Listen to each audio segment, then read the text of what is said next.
આ છે સાવરકુંડલા તાલુકાનું ધાર ગામ, એટલે કે સાવરકુંડલા શહેરથી 15 કિલોમીટર આવેલું ધાર ગામ, જેમાં 4000 લોકોની વસ્તી ધરાવતું આ ધાર ગામ છે. પણ જ્યાં અંદર તમને આ શેરીઓ છે તે સુમસામ જોવા મળી રહી છે, કારણ કે સાવરકુંડલા તાલુકાના વિસ્તારના ગ્રામ્ય વિસ્તારો છે તે હાલ ખાલી છે. માત્ર વૃદ્ધ લોકો જ અહીંયા જોવા મળી રહ્યા છે. એમનું મુખ્ય કારણ છે કે ગામની અંદર સ્થાનિક રોજગારી અને સિંચાઈનું પાણી તમે ડેલીએ જુઓ તો અહીંયા તાળા લાગેલા છે. શેરીઓ છે તે સુમસામ બની છે અને વૃદ્ધ વડીલો એકલતા લોકો જ અહીંયા રહે છે. તો સાવરકુંડલાથી દૂર આવેલું આ ધાર ગામ છે, તેમની અંદર ગામની અંદર પણ ક્યાંક ને ક્યાંક એવા બોર્ડ લાગી ચૂક્યા છે કે આ મકાન બંધ છે અને ડેલી ઉપર તાળા, જેમનું ચોક્કસ કારણ છે તાળા મારવાનું, કારણ કે સ્થાનિક રોજગારી અને સિંચાઈનું પાણી ન હોવાથી ગામ લોકો હિજરત કરવી મજબૂરી છે.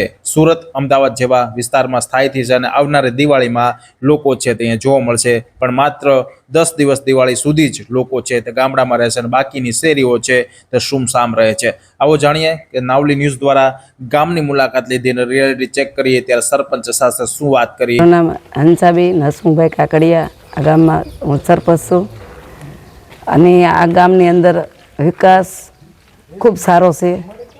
સ્ટ્રીટ લાઇટ છે, કેમેરા છે, રોડ, રસ્તા, બ્લોકનું, પાણીનું, સફાઈનું કામ ખૂબ વિકાસ માટે સરસ થાય છે.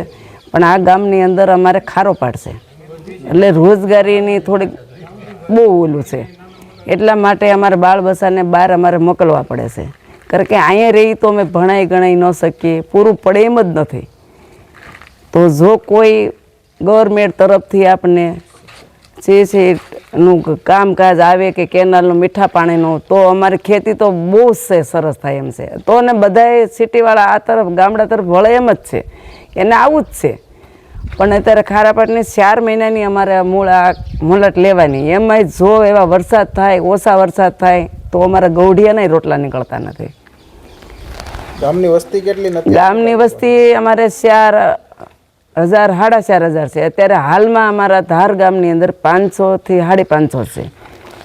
હવે દિવાળી આવી રહી છે. હા, હવે દિવાળી આવી રહી છે. હવે બસ આ થોડાક દિવસમાં બધા બાળકો બધાને આવશે અને અત્યારે બધા રાહ જોઈને જ બેઠા છે કે આજે આવે, કાલે આવે, અને 15 થી 20 દિવસ બધા જોડે રહેવું અને બહુ બધા આનંદથી, મસ્તીથી ખિલખિલાટ કરશે. બહુ આમ ભરસક થઈ જાય ગામ, એની પાછું ગામડું ખાલી થઈ જાય.